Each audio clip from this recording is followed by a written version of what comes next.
तो मैं स्पष्ट कर दूं कि हमारा जो बिहार में चुनौती है वो हमको जो है बीजेपी है, और बीजेपी को चुनौती को हम कैसे उसको सत्ता जैसे सत्ता चुरा करके वहाँ तक आई है, तो उनको सत्ता से किस तरह से बाहर करें उस नीति पर भी हम लोग बात किए। और आगे के रणनीति में हमारा 3 पहलू था कि ऑर्गेनाइजेशन हमारा जो है सशक्त होने जा रहा है, उस पर सभी के विचार आ गए। इसके बाद हम किस तरह से अपना चुनावी कैंपेन को सशक्त करें, लोगों के मुद्दे जैसे बेरोजगारी है, यहाँ से लोग प्लान कर करके बाहर रह रहे हैं, उनकी नौकरी नहीं है,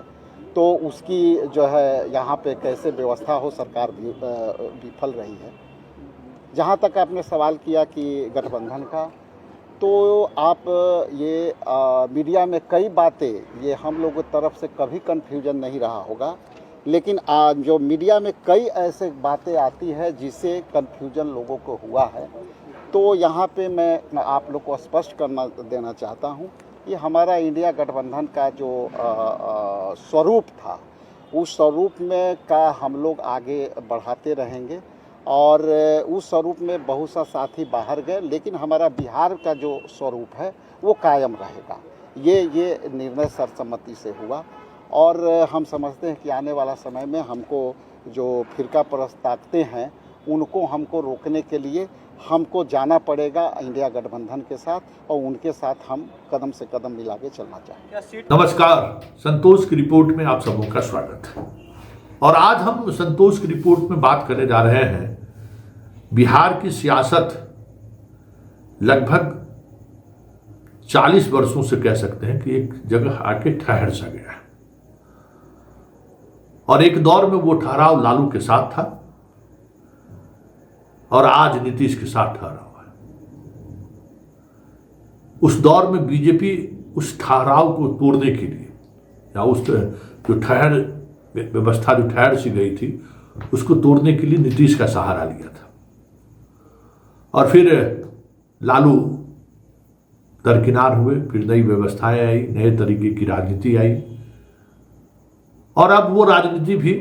ढलान पर है। पिछड़ों की राजनीति बढ़कर अति पिछड़ा के पास आया, अति पिछड़ों की राजनीति अब ढलान पर है। मतलब पिछड़ा और अति पिछड़ा की जो राजनीति एक जगह आके ठहर सी गई है, और अब कोई नई राजनीति की उम्मीद कहीं दूर दूर तक दिखाई नहीं दे रहा। इसी तरीके से दलित की राजनीति महादलित तक आके ठहर सा गया है। उससे आगे क्या राजनीति होगी उसका कोई दूर दूर तक संभावनाएं नहीं दिख रही है।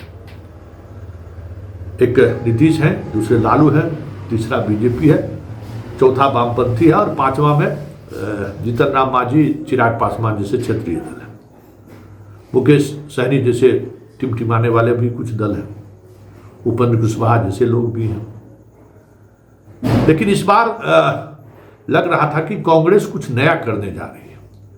या यूं कहे कि कांग्रेस वो जो बिहार की राजनीति जो ठहर सी गई है ना, उसमें कुछ हलचल पैदा करने की बात सोच रहे हैं। और उसी सोच के तहत राहुल गांधी का बिहार में आना, कांग्रेस में के प्रभारी और फिर प्रदेश अध्यक्ष का हटाया जाना,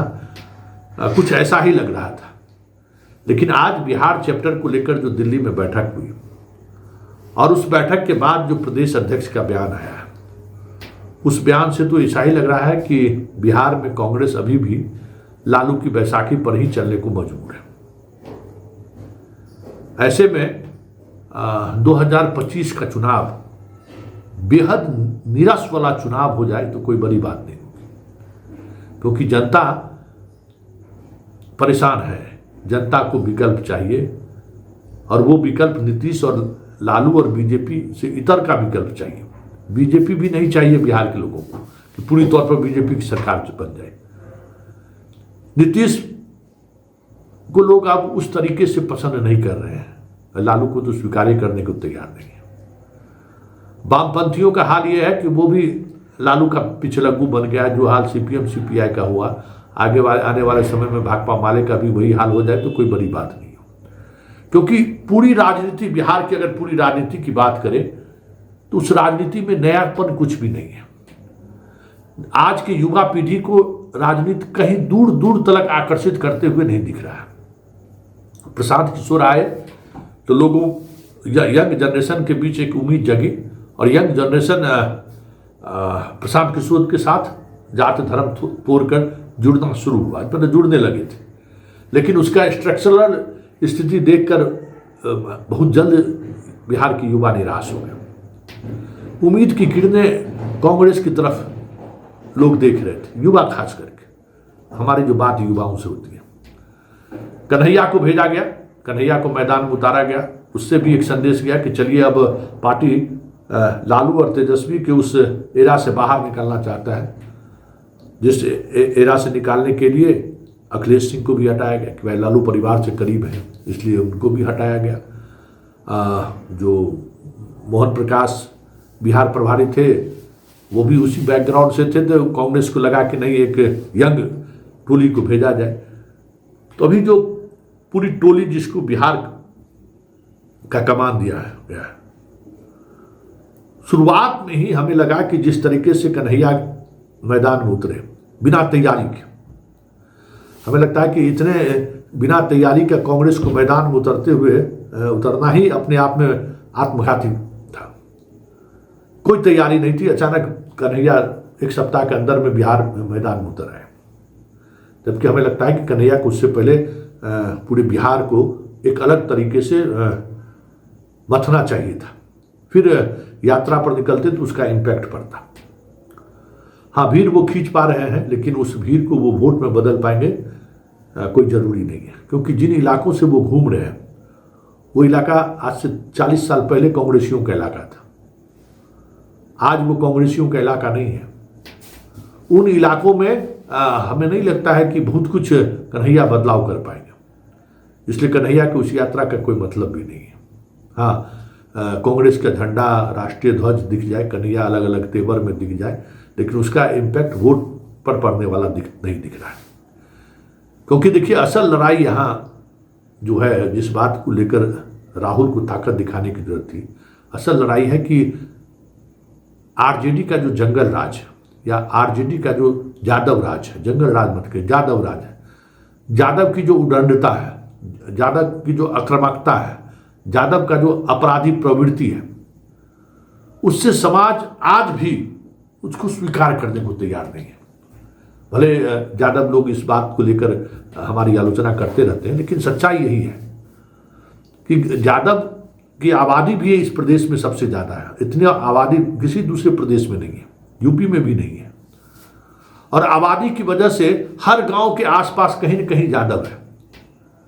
और यादव नहीं कुछ कर पा रहा तो इतना जरूर करता है कि रात में भैंस चरा देगा खेत में, उसको लेकर एक अलग तरीके का आरी तोड़ देगा। ये सब प्रवृत्ति है उसका, उस कास्ट का ये प्रवृत्ति है, जिस प्रवृत्ति से अभी भी बाज नहीं आया। और यही वजह है कि नीतीश के खिलाफ बड़ी इनकम्बेंसी के बावजूद भी अंततः लोग हार के वोट नीतीश कुमार को देंगे, ये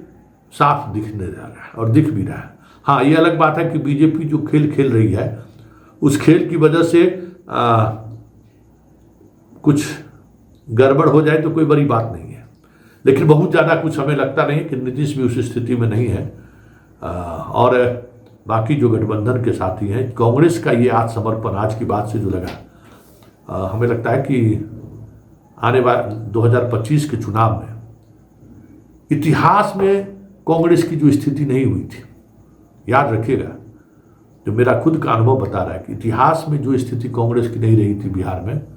उससे भी बुरी स्थिति, 2010 से भी बुरी स्थिति इस गठबंधन का हो जाए तो कोई बड़ी बात नहीं होगी, क्योंकि पलायन और नवरोजगार यहाँ मुद्दा ही नहीं है। पता नहीं कांग्रेसियों को कौन सुझाव दिया। यहाँ मुद्दा भ्रष्टाचार है, यहाँ मुद्दा है नौकरी जो दी गई है वो खास जिले, खास जाति और सॉल्वर गैंग के हाथों बेचा गया है, वो मुद्दा उठ ही नहीं रहा है। छात्र उसी बात को लेकर नाराज है, यहाँ के युवा जिस बात को लेकर परेशान है। नौकरी, नीतीश कुमार ने जितनी नौकरी दी है, सरकारी नौकरी, हमें नहीं लगता कि किसी दूसरे राज्य के मुख्यमंत्री ने इतना नौकरी दिया होगा, लेकिन उस नौकरी में जिस स्तर पर बेईमानी हुई है, जिस स्तर पर सॉल्वर गैंगों का खेल चला है, जिस स्तर पर पैसा चला, जिस स्तर पर नालंदाबाद चला है, जब तक वो मुद्दा नहीं उठेगा तब तक जो है सो ये चीजें, बदलाव की बात सोचना ही बेमानी है। और भ्रष्टाचार के मामले में लालू परिवार खुद अखंड डूबा हुआ है, तो उस स्थिति में लालू परिवार से लोग क्या उम्मीद कर सकता है? और लालू परिवार से आप उम्मीद नहीं कर सकते हैं तो कांग्रेस अगर पिछलग्गू की तरह खड़े रहेगा तो फिर नए लोग कांग्रेस के साथ क्यों जुड़ेंगे? बड़ा सवाल है। और इन्हीं सवालों में छुपा हुआ है कि आज का समर्पण वाला बयान कांग्रेस, आरजेडी और वामपंथियों का जो हसर होगा सो होगा ही, कांग्रेसियों का भी हसर अन्य चुनाव की तुलना में और बुरी हो जाए तो कोई बड़ी बात नहीं होगी, क्योंकि कांग्रेसी आज समर्पण करने के मूड में दिखे तो फिर दूसरे जाति के वोट को ट्रांसफर कराना उनके लिए फिलहाल बहुत मुश्किल होगा।